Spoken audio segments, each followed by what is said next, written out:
Hi everybody, I'm here with Stewart Pearce in Stewart's lovely apartment in Knightsbridge here in London. Now, Stewart is a voice coach, an international voice coach. He has coached many eminent actors, actresses, singers, and business people, let's just put it that way. Stewart is the author of many books. This is the Alchemy of Voice, and the Alchemy of Voice is also a series of workshops that Stewart does throughout the UK and at the College of Psychic Studies and abroad as well. Yeah. And I personally did the Alchemy of Voice with Stewart Pearce last year. Stewart, welcome. And it revolutionised your life. It did, well, it did change a number of things in my life, actually. It really inspired me. And so we're here in Stewart's apartment to talk about what he does and also what Stewart does and who Stewart is, because I'm going to stop talking soon. I find it difficult to encapsulate what you do. There's so many words that I want to say, sound healer. There's definitely a psychotherapeutic element to your work. There is obviously a voice training element to your work. There is a finding yourself through your voice element to your work. There's a big connection with spirit and with guides in the angelic kingdom with you. So many things, but I would like to hear it from you. Maybe let's just start off with a little definition, then we can go into other things. What is the alchemy of voice? So the Alchemy of Voice is a temple of sound healing. So at the moment, it's a collective of experience. Mm-hmm. It's not necessarily a physical presence, in terms of physical building, but it will become a physical building over the next 2 years. So at the moment, I'm talking to people who can provide me with substantial capital to lease a building. It's a body of experience, and it's primarily to do with 12 pillars, which the angels refer to as being the crystal pillars, and they're very closely in association with the 12 crystal skulls, which I can talk a bit about if necessary. The pillars themselves are geometrically and astro-geographically in association with the great constellations that are 12, and the great angels of Atlantis that are 12. The reason 12 is important is because it's the universal resonance frequency that we're all moving into, so that as we ascend, we're moving into the possibility of a 12 helix DNA, so we're moving from a double helix into a 12 helix. However, so it's a temple of experience, and with 12 works or 12 workshops that comprise of these 12 pillars, it's a journey into the beginnings of what will be a mystery school that I'm being asked to create. Now, at the core of it, there are two very simple premises. The first one is that we each have a note, and when we sound that note, we resonate the very conviction of our truth, and therefore it is the song of our soul. The second pillar is that the majority of us don't sound that note, and so it's a question of finding mechanisms that are physical, emotional, mental, and spiritual to really enter into understanding how to transmute, hence the alchemy of voice, how to transmute the negative into positive. So a very simple illustration of this is the way that we hear the energy, the vocal energy of the majority of people in the Western world. And although, interestingly, you're educated Western, you spring from the East, which is fascinating. Now, I speak thus because in the Western world there's a vibrational frequency which is just subtly different. Not better, but just different from the East. However, as I speak as a Western man and developing the Western mysteries, what I hear mostly in the Western world, wherever I am, is a vibration that goes a little bit like this. Because most of us have been educated and socialized and conditioned to live in our heads so that we become doing great doers. And we forget when we do this because it's actually all about control, because mostly we're not doing what we could be doing, we're not doing what they want us to do, so we have a conundrum over that doing. That as a result of that, we actually move away from the very essence of our being, which is our soul, which is all to do with our power. Okay, I'm going to stop doing this, because it seems a little bit weird me doing it, because I don't normally do it. But what I'm going to do is just to shift the whole of my energy, and it goes to a much richer, perhaps deeper, perhaps fuller. That's much more relaxing. I couldn't take much of that. Exactly. What's he on about? And yet it's the currency of the Western world, you know. I mean, me doing that was a bit hybrid, wasn't it? It was a bit... it seems strange me doing it, because I don't normally do that. Yeah. It's just by way of illustration. But actually, if you take that vibrational frequency and you put it into the context of mass media communications, that's what you'll hear through news all the time. Yes. Fascinating. Yes. They're all just repeaters, aren't they? I mean, put a blanket statement on that, but people in the mass media are just looking at the teleprompter. It's just the words go out into the camera, don't they? Yeah. And you know, there was a wonderful story that I remember Oprah telling, that when she first began her career, she was a news broadcaster. But because she's an empath, a highly sensitive woman, she may not use her skills as an extraordinary woman that she is, as a professional empath, but the point is she is empathetic. Yep.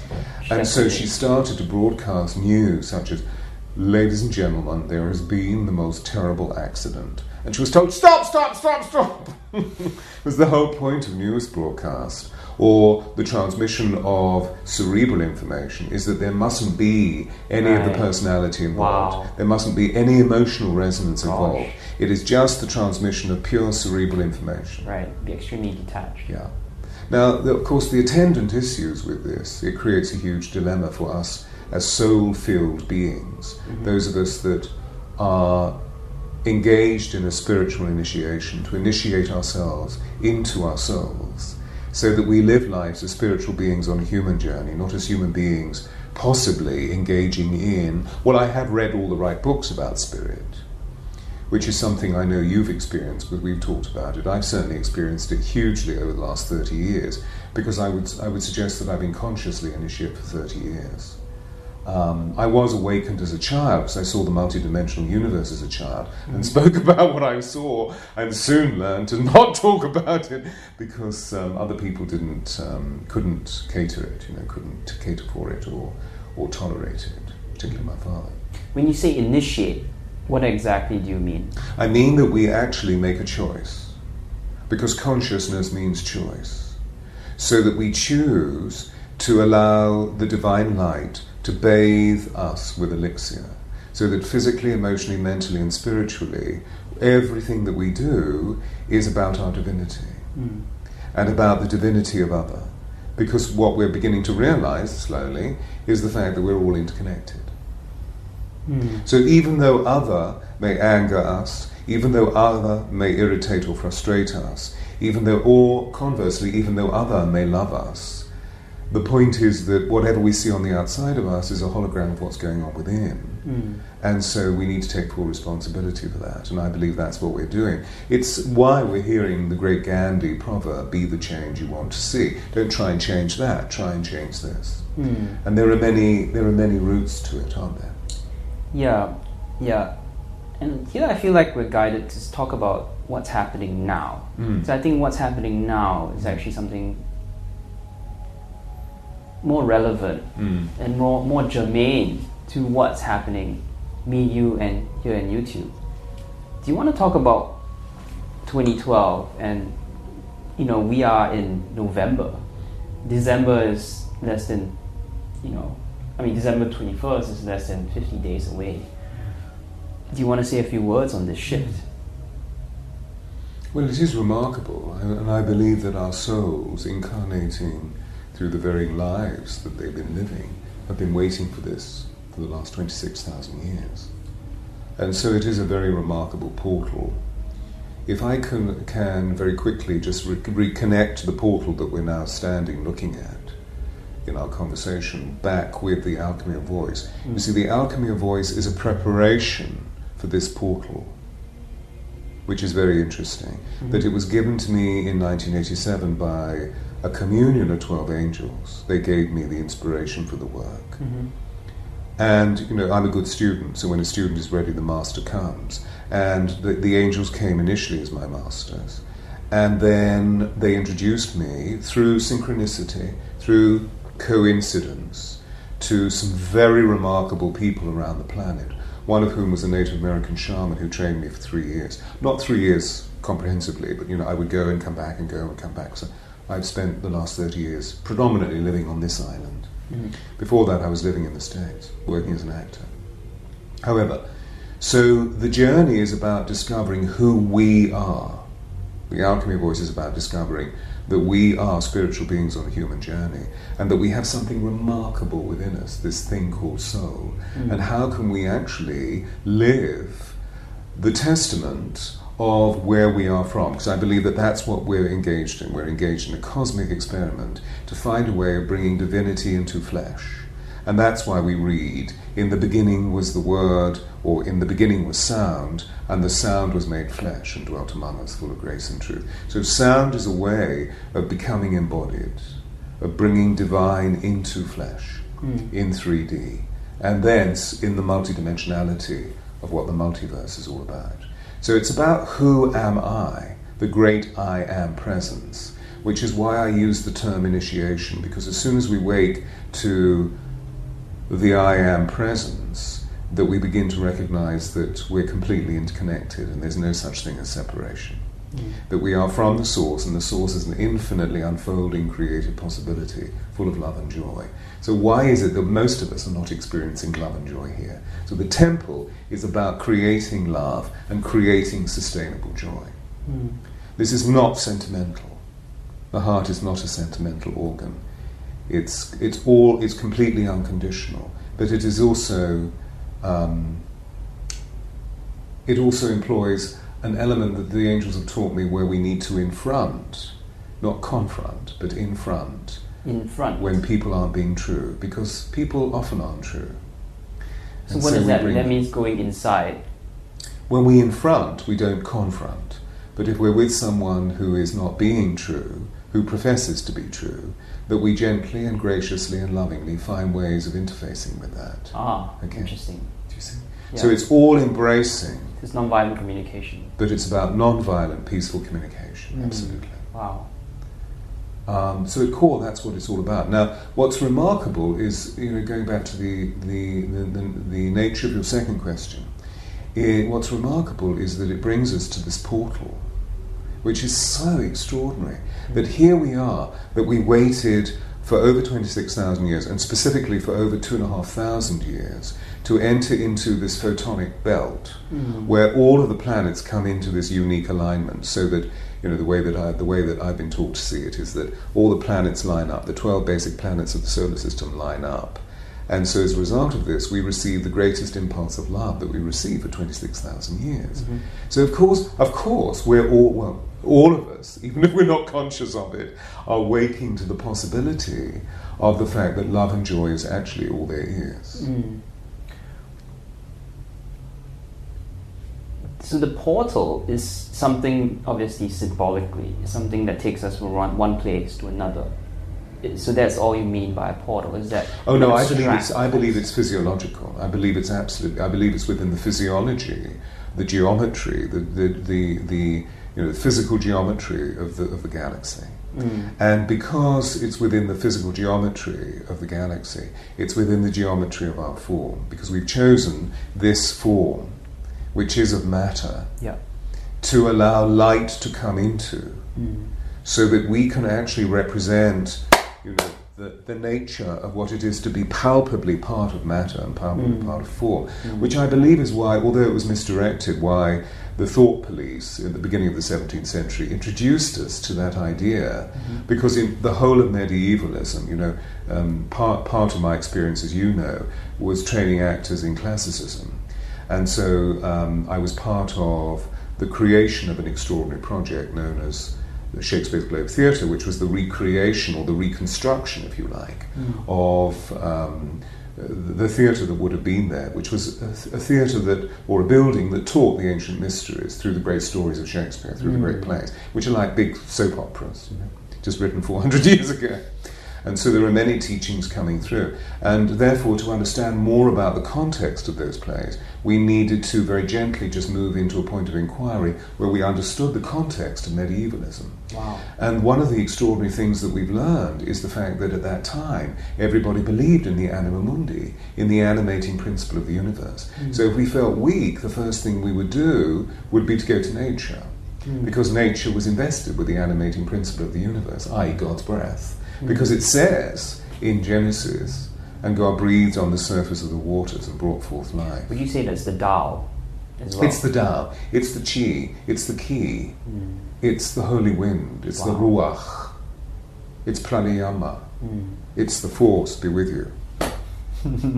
But what's interesting is you see when the thought police came along at the beginning of the 17th century. Who are thought police? Well, the scientists. Oh, okay. And they said, no. What you believe is that the planet is alive with force, with the anima, with the animating principle, with pranayama.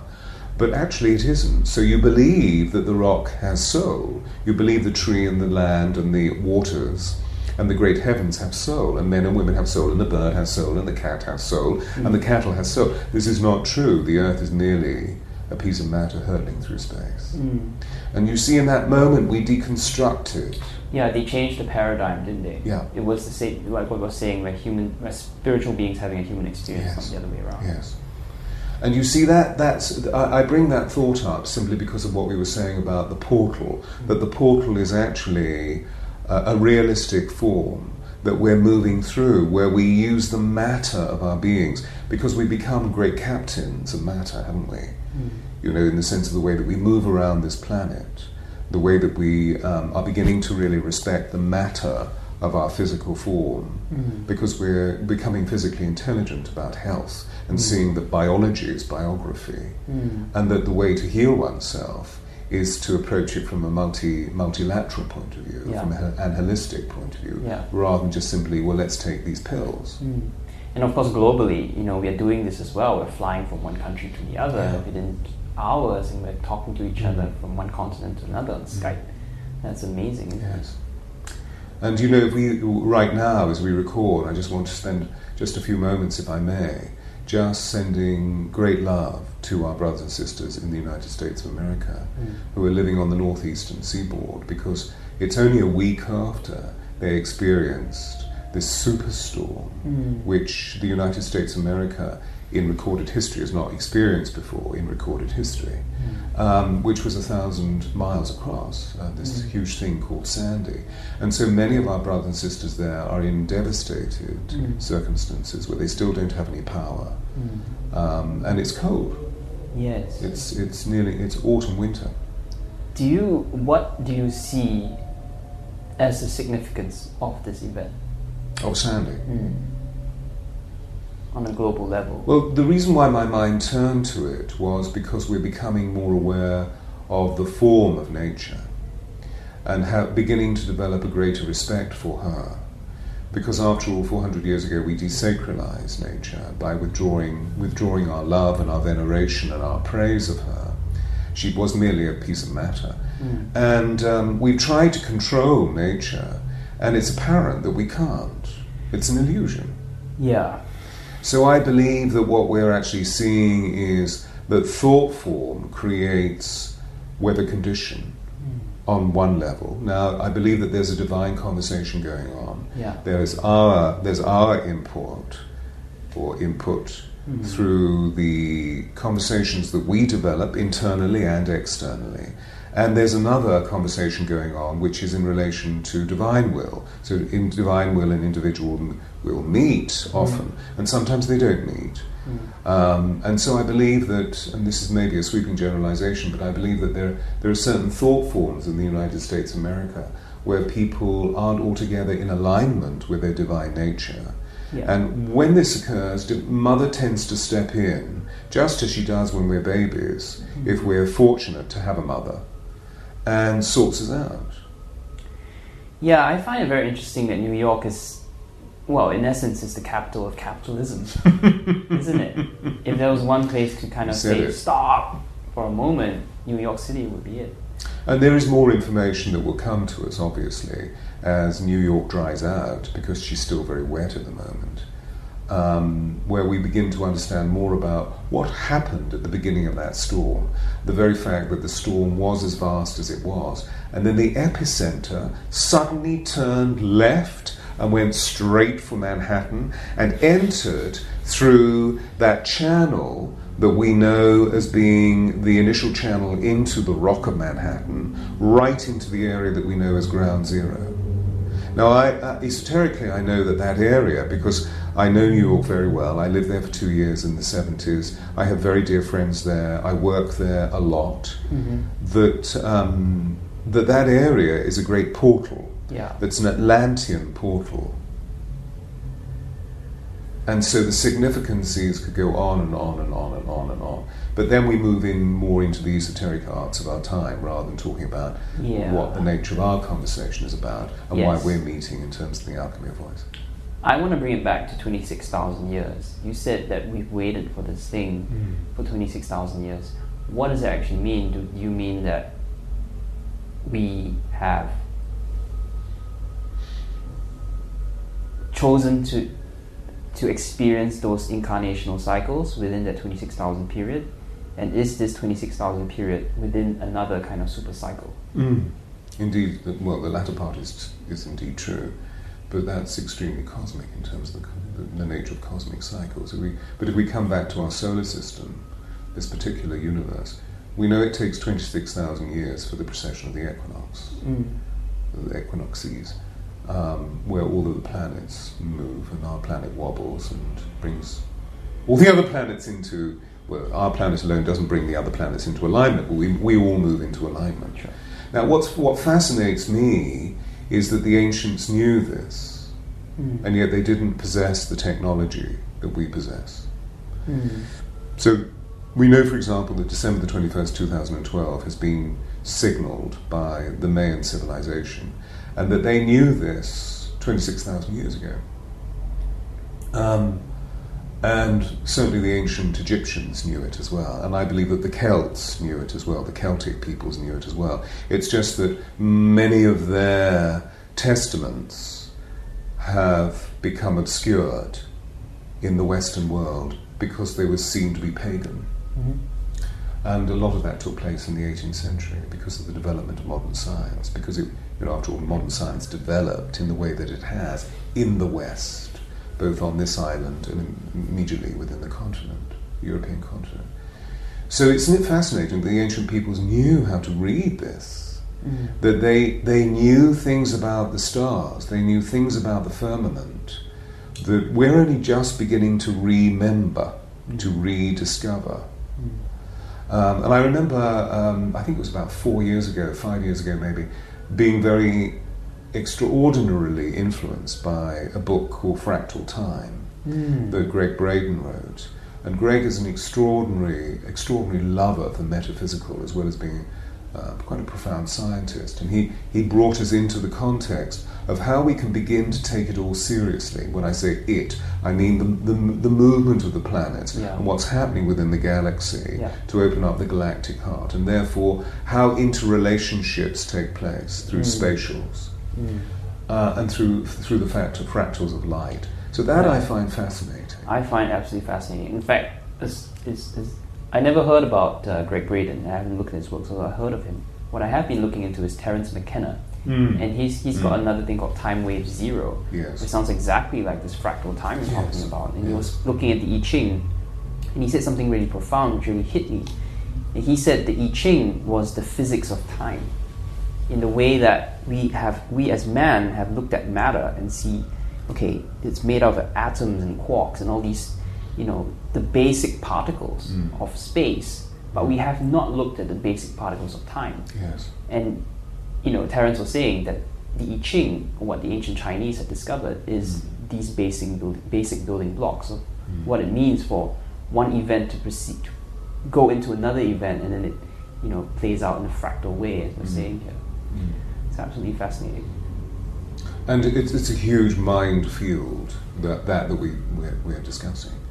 But in this moment, I'm sort of conscious of the fact that I'm a sound merchant. Yes. And also bringing everybody's attention to angels. Okay. I love it. It's subtle. And you see, within the form of what we're talking about, I feel there's an interlinking through what I'm about Absolutely. to say. That through the form of what we're talking about and the way that we our minds become, because we're both very acquisitive, we become Yes. high on facts. We are very positive. That, again, well, what is the point of this experience? And the point of this experience is not necessarily that we can indulge in all these ideas, as wonderful as they are, but actually it's what do we do with those ideas? Do we really live those ideas? And this is where sound comes in, because we know that within the context of light and time, weight, space and time on this planet, within the context of the spatials of fractal time and the holographic universe, that sound is at the very core of it, and we're only just beginning to discover how powerful it is, even though our forebears have resonance of this. You know, that I was only saying to a group of people yesterday, you know, when we find our note, what we find is the capacity within our soul and within the way that the flesh of our being is the temple for our soul, interrelates with every other note that exists within the cosmos. Wow. But most people don't know their note. In the same way that a shaman in Brasilia can go into the vegetation of the jungle and hear every single note of every single plant. Right, because he's connected. Because of being connected. Why sound? Why not light? Why? Because for me, when I entered your temple, I was like, so why is sound such a big thing? You know, for me, I had been working, I guess, in a different modality, which to me was more of a light. For me, the visual has always been extremely important. But then, you know, obviously I'm asking a rhetorical question. Yeah, I do know the answer. And it's just a different modality. But how would you say, you know, why is sound so important? I kind of struggle with that a little bit. Well, sound is a powerful energy that brings about harmony.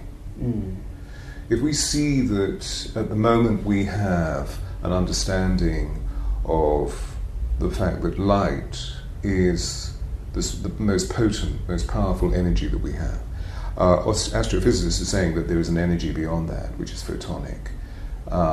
But we haven't been able to measure that fully because most of that lives in the mouth of a black hole. We don't have instruments to go into a black hole because it dematerializes immediately.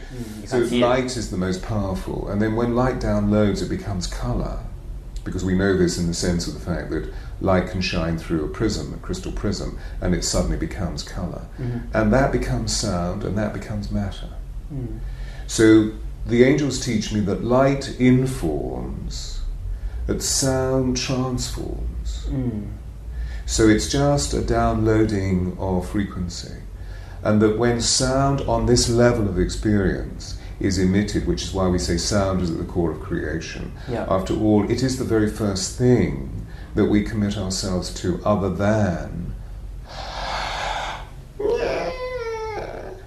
this great roar of life. And if you take somebody's sound away from them, and they're able sound makers, something radical happens to their physiology, and thence to their emotionality, and thence to the way they think about the world. You know, I mean, for example, a long time ago I took part in an experiment where in the Umbrian Mountains, I believe it was, there was a monastery of Cistercian monks, and of course they used plain song or chant 4 times a day primarily, 6 o'clock, 9 o'clock, 12 o'clock and 3 o'clock. As portals of experience to connect with the divine, and they use sustained toning or chanting through plain song to do this.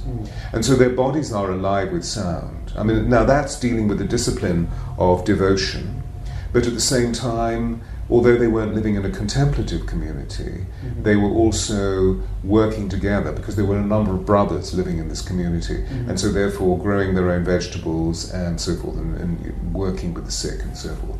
So they would actually sing in the fields, and what's interesting is that when we sing, the singing does the work, we don't do the work. which is why all people sang in the fields. Today we use machines.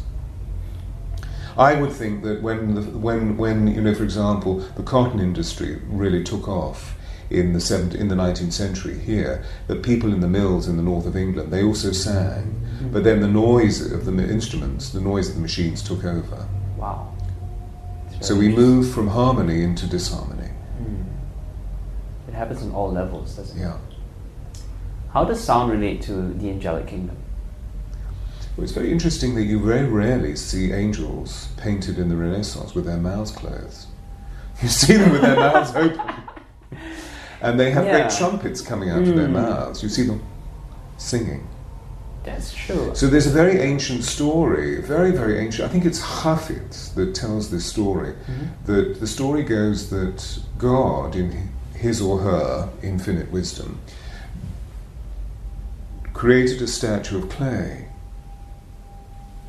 in his or her own image and asked the soul to enter the statue of clay. But the soul was completely free and refused to be captured within this statue of clay, because the soul experienced an inclusivity and omniscience which is, I believe, beyond our comprehension. We just know that there's a possibility of feeling it within the depth of our beings, because we believe in reincarnation.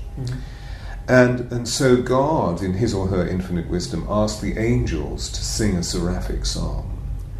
And the soul was so enchanted that the soul said it would come into, the soul chose to come into the statue of clay. And so began.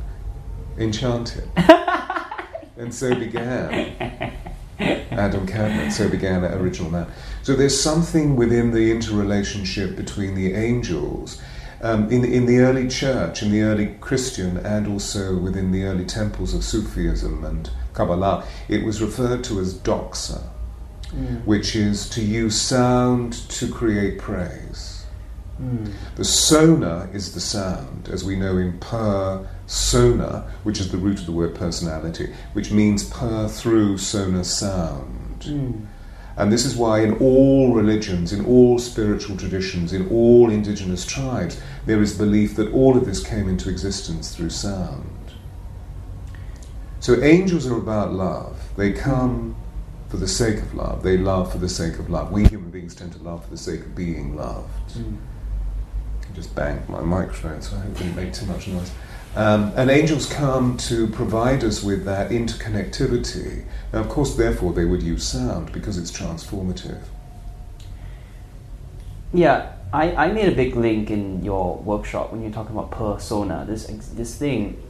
And I think I went away and I reflected on that. You know, how do we perceive someone's personality? Thank you. Yeah, I do that occasionally. And very often, our images of somebody is their voice and what they say, isn't it? It's not really what she writes. Writing is information. I mean, you can't do it in a heartfelt way, but very often it's the sound of somebody's voice, not how he looks, but how, there's something very, even if you say a few words, there's something very rich in that vibrational texture, isn't it? It's interesting, isn't it? It is very interesting. I'm just reminded of a quote that I put at the beginning of one of these chapters. Longfellow, the great American poet, said, "The soul reveals itself through the voice." But what I was actually playing through my unconsciousness in that moment as you spoke was a statement by Disraeli, the famous Prime Minister during Victoria's realm on this island, and I'm going to paraphrase it because I can't remember it exactly. But this is The Alchemy of Voice by Stewart. Do you want to talk about all the books now? Yeah, I'll do it in a minute. All right, cool. There is no greater index of the character of man than his voice. You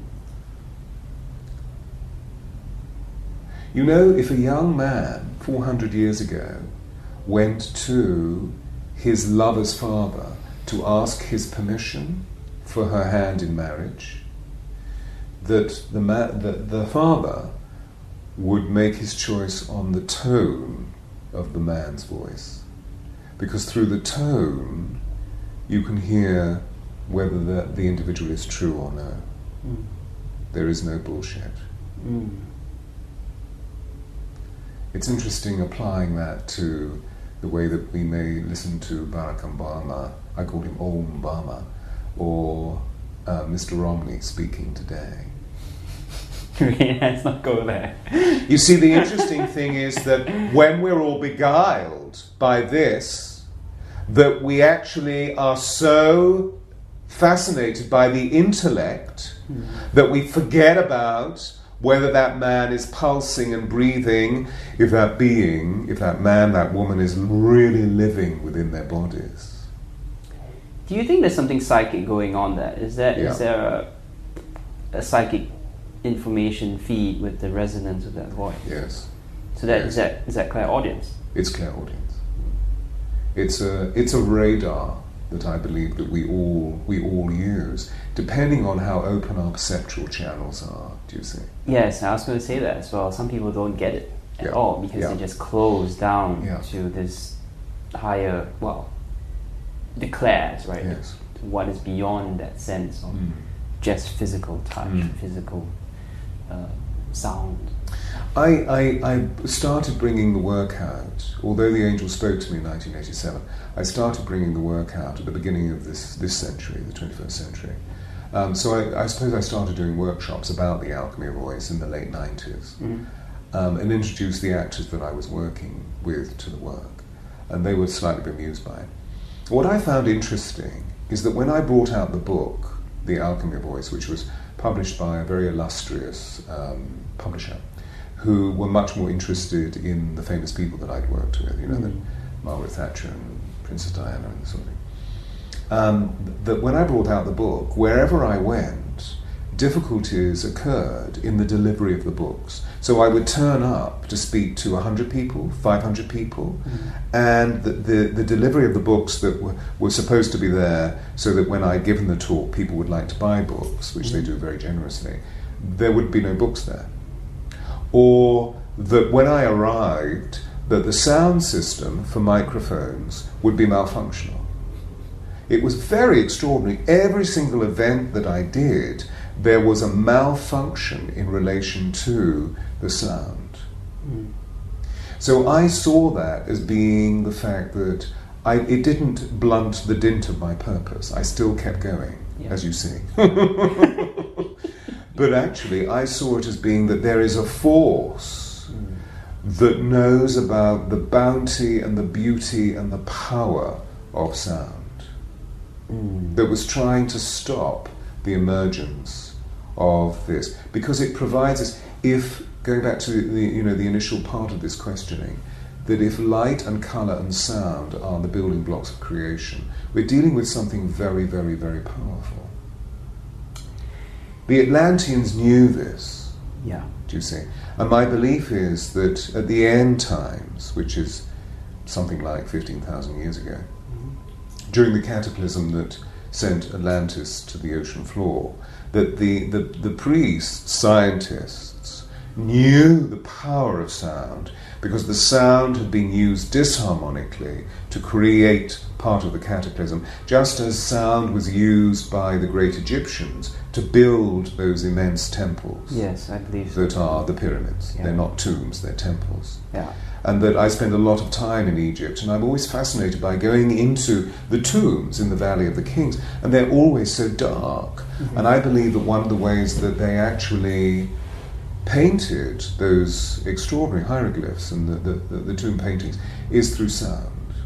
And I've actually seen this with a shaman who took me into his kiva, which was completely pitch black, and he started chanting, and the whole temple lit up.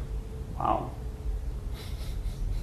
So the power of sound, I believe that the Atlanteans knew, and so they put a spell on the sound field, the great sound field of creation. Right at the very core of it, from a paradoxic point of view, is complete stillness, is complete silence, the divine feminine. You see, the divine feminine doesn't need to do a thing. She just is.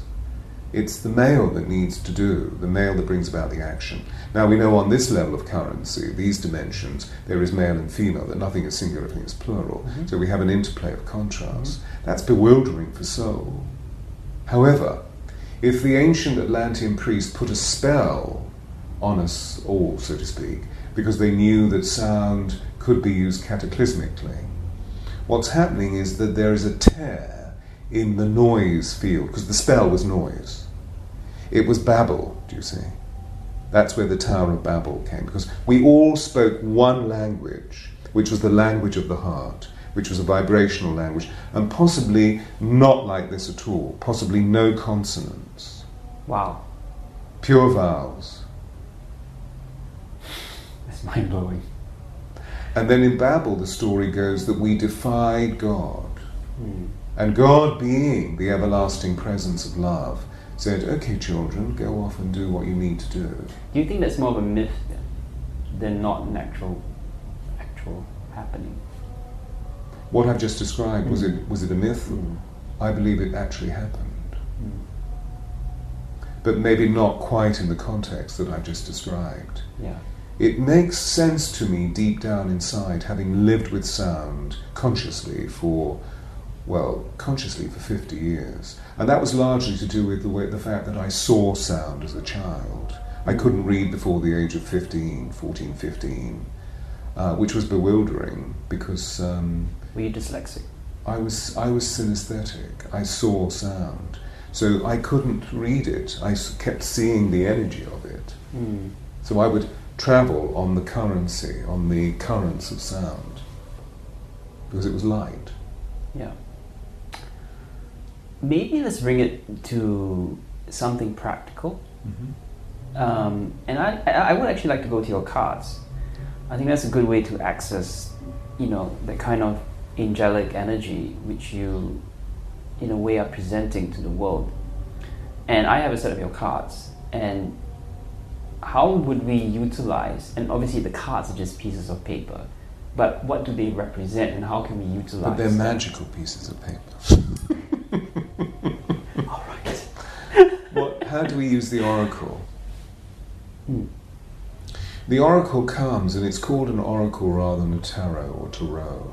The oracle comes because in times of huge change, we human beings have always sought out channels of oracle, because it's a higher vibration to reach through into pure divinity, whereas the tarot comes to help us answer questions about our immediate circumstances. Yeah, it's quite different, isn't it? It's very different, which is why, of course, in ancient Greek Roman thought, that we would go, for example, to Delphi, which was the temple of Apollo, and it was the only temple where there were a series of women who read, who were the mediums between the divine and the human.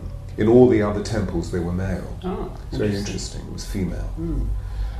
This is the derivation of the word pithy, to be pithy, which is to get to the heart of something.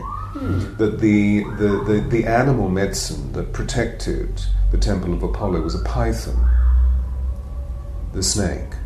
It's interesting, like the snake in the Garden of Eden. And the snake gave its name, the python gave its name to Pythia, who was the medium, who was the oracular channel. So to be pithy is to get to the very heart of it. Yeah. So there's a little bit of historic context, and the angels wanted us to realize that this was an instrument that was used during the heyday of Atlantis to help connect. If human was in conundrum, even though that they were of a very high much higher vibration than we are today, that if there was a conundrum, there was a way of being able to once more reconnect with divine by using the oracle and receive a divine transmission in earthly form. So that's why the angels brought me this oracle, the Angels of Atlantis oracle, which I brought out very happily, I have to say, very gleefully, at the beginning of last year. So we were going to choose a card for this conversation, weren't we? Yeah. See what comes up. Exciting. what's extraordinary is that this has captured the imagination of millions of people around the world, so it's been translated into major languages, and it's won 4 major awards and so forth. So it's given my publisher and I great courage to develop another Are you doing a new deck? which comes out at the beginning of next year. Cool. Where the angels have given me their hearts. So it's actually the angels have given me their hearts, because at the core of this is the fact that our note tumbles out of our heart, and the heart is the seat of the soul, and our note is the song of our soul. So they give me their hearts. Very exciting. Amazing. And they're given that people say, well, what do you mean they're given it like a lump of heart? I've learned with you never to take any. I kind of go into the right brain and dance a little bit with the language. Oh, that's beautiful. That's beautiful. That one wants to to dance. I know. And guess who it is? It's Michael Enchantment. Oh. So, okay. The hearts are in forms of sigils or glyphs, so they're geometric forms. They're very beautiful. Okay, so this is to practicalize the instrumentation of the angels. Let's just have a look at one of these cards. And if you'd like to blow on the card, so your spirit is within the card. And God breathed on the surface of the waters and brought forth life. And God breathed into the nostrils of man, and man became a living soul. And then if you use your heart hand, your left hand, and just choose one.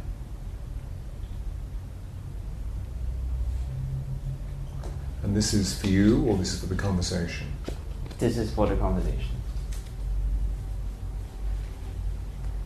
And it says friendship. Oh, isn't that fantastic? That's beautiful. And it's Uriel, isn't it? Uriel, friendship. I'll put a bigger picture on the video. That's wonderful. And Uriel brings us extraordinary companionship. Do you see? It brings the element of You think that's you and me? Yeah, I believe it's you and I believe it's to do with the fact that what the Alchemy of Voice is all about, in terms of the way that it brought us together, and it brings many people internationally together, is that we feel a rare degree of communion, that we feel a friendship, that we can recognize that there is difference because we live contrast, but at the same time, because of the work of the heart at the core of the crucible of the temple, that we become a communion. And I see it time and time again where people come back to do the Alchemy of Voice who have done it before, and the reason why they come back is because the joy of coming back is just so amazing. So friendship, Well, I'm just thinking there are really two ways to see the world. Everybody as your friend, or everybody as not. And one is really spiritual, and the other is a material way of looking at things. Yes. Yeah. How much time have we? What time is it now, actually? It's 3:15. So do you want to check? No, we can finish off here. Any kind of, there are your other books. Do you want to talk briefly about your other work? Because obviously we don't have that kind of time to talk about everything that you do. No. Because you're just so expansive. So Ken very kindly referred earlier to the first book that emerged in 2005 and then was reprinted by my wonderful publisher, FintornPress.com. And this is called The Alchemy of Voice. Transform and enrich your life through the power of your voice. The interesting thing about The Alchemy of Voice, as I was saying earlier, is that right at the very heart of it is the notion that we each have a note, which is our signature note, the song of our soul. And this arises out of our hearts. So the second book that I wrote is called The Heart's Note, which is sounding love in your life from the heart's secret chamber, which is based on many derivatives to do with heart math, to do with emotional intelligence, to do with the fact that the great Mayan and the great Aztec and the great Kogi people in South America are coming forward and revealing that at the very core of their culture is their heart. And that they believe that the heart is a secret chamber, which they call the Shante Ishtar, the single eye of the heart, through which they communicate all of their purpose. So there are many references within the Heart's Note that draws together the 5 major religions. There was something about the anahata, or the unstruck note. What is that? What is that? Well, the heart chakra is in Sanskrit known as the anahata. And yes, I remember my Swami that I worked with for a number of years said to me, when I wrote the book in 2005, he took the book and said, it's very good.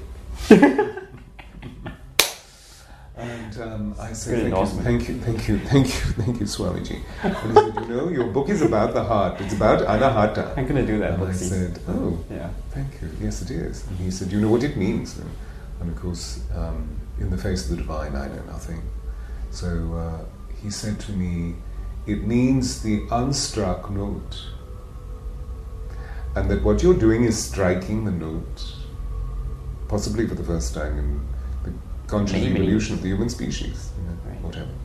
So that's what that's all about. And then the third book is actually an analogue all about the angels of Atlantis, that is a companion to the oracle.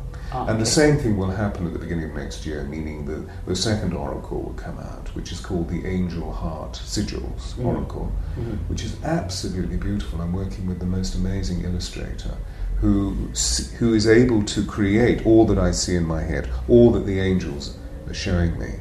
And then there will be a companion book that will go with it to help us understand that the heart has an energy field 5,000 times greater than the brain, than the human brain.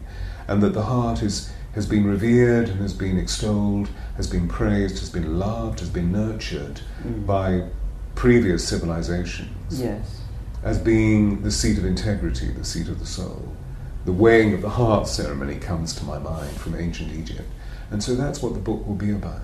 Well, it's interesting because I've looked into a little. I think I read somewhere that they're making new discoveries about the heart, and it's not just a blood pumping organ as we thought. There's a lot more complexity to the heart. You know, there are cells in the heart which mimic the brain cells, but obviously in a different way.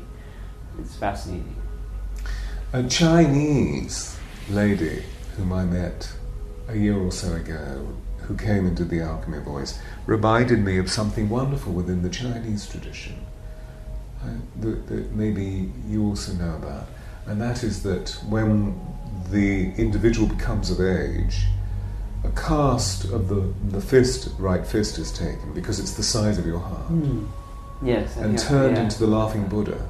I didn't know that. So that you have the statue, as it were, of the laughing Buddha for life, to remind you of your heart, to always allow levity to take place, always allow love and humour to take place. Oh, that's beautiful. Play. Isn't that fantastic? That's beautiful. Stewart, any kind of last things you'd like to mention to our viewers? Love is all there is. Stewart, thank you so much for being with us. Namaste, namaste, namaste.